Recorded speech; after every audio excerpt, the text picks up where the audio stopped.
computer. There we are. Hello, and welcome to Springfield Community Center. We're going to talk today about a little bit of the history of Springfield Community Log Cabin School. And I want to share my screen with you, so give me a minute. That's still new to me. Here we are. I want to share the PowerPoint. Now, there we are. Now I want to take the PowerPoint to slideshow from the beginning. All right, there we are. So Springfield Community Center, the picture you're looking at is actually was found at the Georgia Archive. It is the Springfield Community Log Cabin. It was a Negro school. I'm thinking this was probably taken in maybe 1938. It was after the school opened. It opened in 1937. The planning and building of the school was started in 1935. So I'm thinking that in this picture is probably Euless Portwood. Dr. Portwood was the superintendent of school in Georgia. And this lady is probably Mildred Turner. Mildred Turner was a Gene supervisor. And this is probably one of the teacher or staff members at the Springfield Log Cabin School. Right now, the Springfield Log Cabin was a Negro school from 1937 to 1955 in Taliaferro County, Georgia. Pictured on the left, like I told you, is probably Dr. E.T. Portwood. Now, this is the log cabin that when it first opened, and at the bottom is the log cabin the way it looks today. And as you see, it's in need of a lot to restore it. Now, to the right, over here, that back there is a cemetery, and there's a church to the right. The original school was on the church ground. It was a two-story building. Top floor was used for meetings, Masonic log meetings, different organizational meetings, and the bottom floor was used as a school. It's a two-classroom school. It was separated by a partition. And as they say, it was busting at the seam, and they decided that they needed a larger building. One of the people, Mildred A. Turner, who was born in 1896, died in 1994. She's a Spelman College graduate and resident of Springfield Community. She was a Gene supervisor in Taliaferro County from 1934 to 1936 until she transferred to Liberty County Dorchester Academy. And from there, she went to Hinesville, Georgia. She was supervising teacher from 1945 to 1955 and Gene's curriculum director from 1967 to 1972. Musia Kendricks replaced her in Taliaferro County in 1939 to 1940.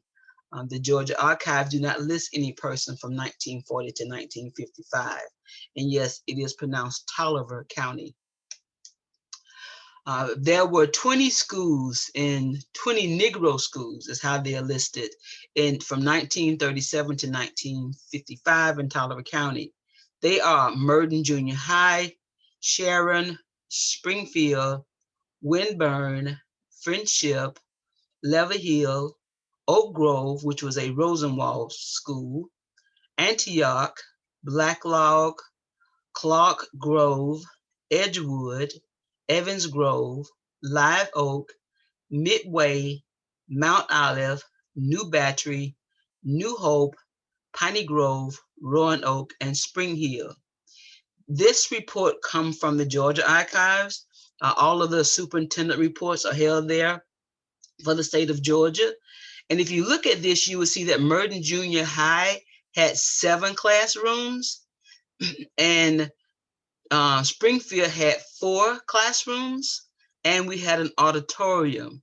And there's different fees for the school, but those reports are really wonderful to look at and get an idea of what the building costs, how many classrooms, how many teachers. They also have a list of who the teachers were. I'm not going to get into that today because basically we're going to just focus on the building and what was going on there.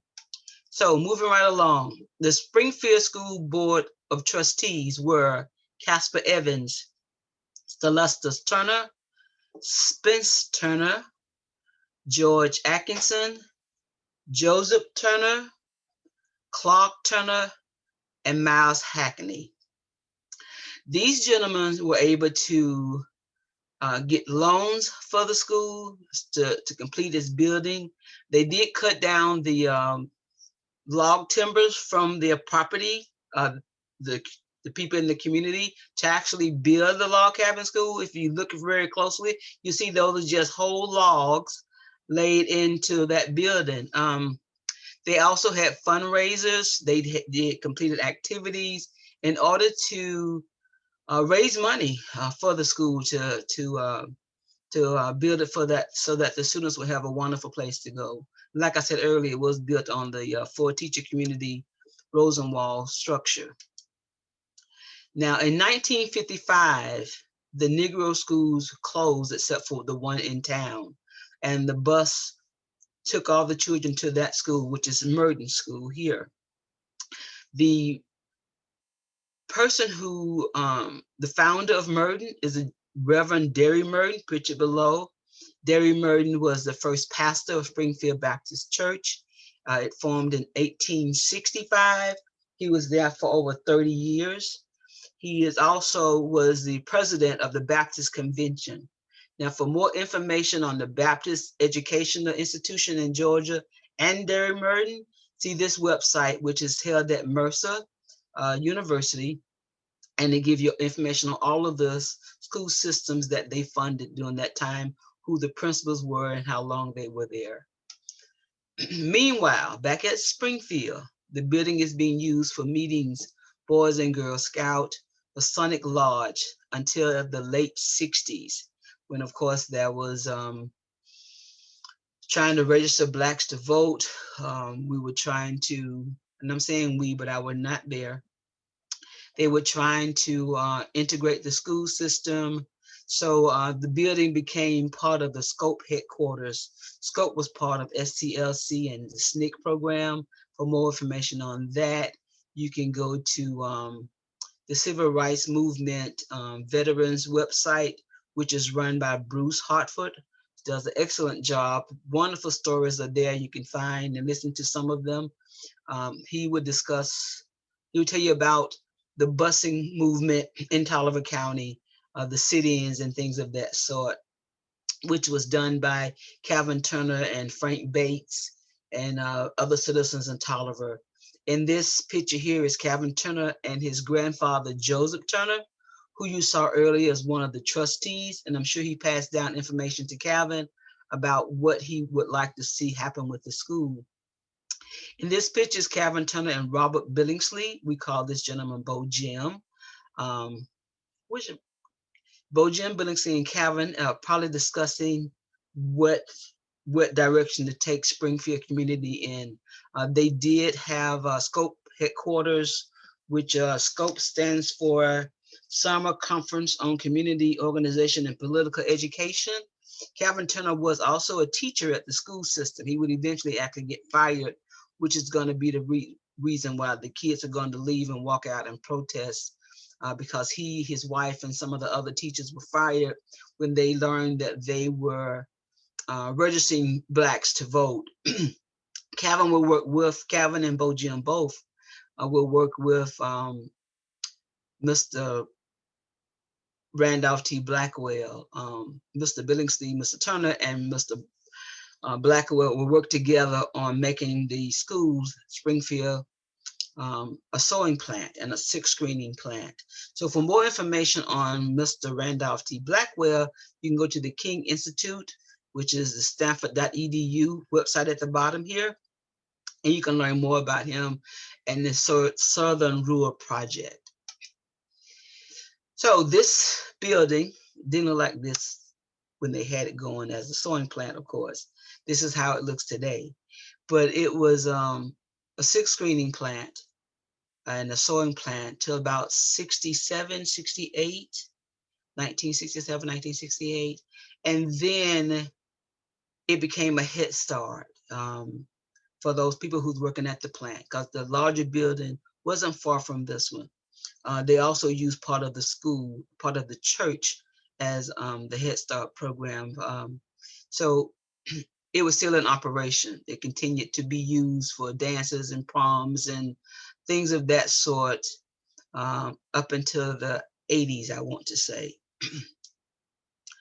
So to learn more about the Springfield School, you can go to our Facebook page where we have information about it and the pictures of the people who are in the community and some of their endeavors. Some of them went on to go to Tuskegee. Some of them, one of them actually was a Tuskegee Airman, Mr. Atkinson, and then some of them went on to become involved in Boy Scouts and Boys Clubs and different things. So that information will be on this website. If you want to support the Springfield community in trying to save and restore the building, we have a Givelify account, and we also are on smile.amazon.com.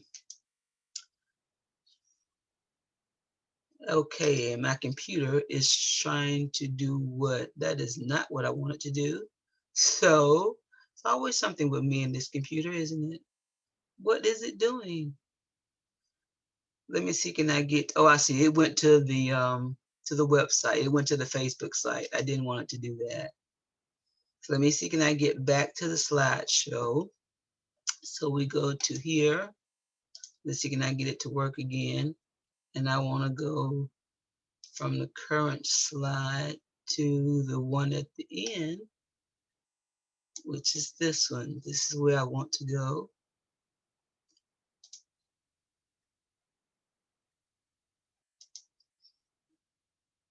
Okay, well, it's not going to show it larger, so we're going to leave it alone before I mess up something else. So these are the board members and trustee members today. This is us with the Georgia Trust. We just won the 2019 Places in Perils Award.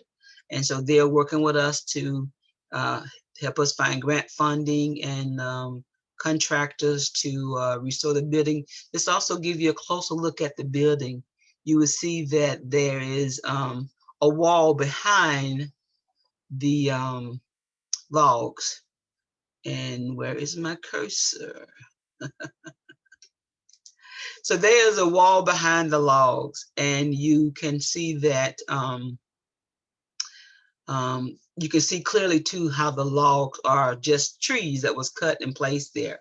So we have our mission statement says we want to change the public perception of Taliaferro County. Currently, Taliaferro hails itself as the home of Vice President of the Confederacy, Alexander H. Stephens. The historic site of A.H. Stephens includes Stephens' home, Liberty Hall, a Confederate museum. The town center area is listed on the National Register of Historic Places, as is the courthouse building and homes. Most visitors think Taliaferro County history is limited to the Civil War and the years before the boll weevil destroyed local cotton farming. Opening the Springfield Log Schoolhouse as a historic site could expand the understanding of local culture and history. We anticipate developing income productive activities. For example, staff could manage a youth empowerment program, a summer camp, or a training center. We want to work hand in hand with the local government and the education. The building can be used as community center with office space for local nonprofit organizations and a sports recreational space. It can also be used as a rental space for family reunions, weddings, and parties. Kayla Morris of the Atlanta University put together a perspective for us. And one of the things she pointed out is that the theme, this theme of workshops would tie into the Georgia Educational Standards of Social Studies of grades 8, discussing the history of Reconstruction, Jim Crow, and Brown versus Board of Education.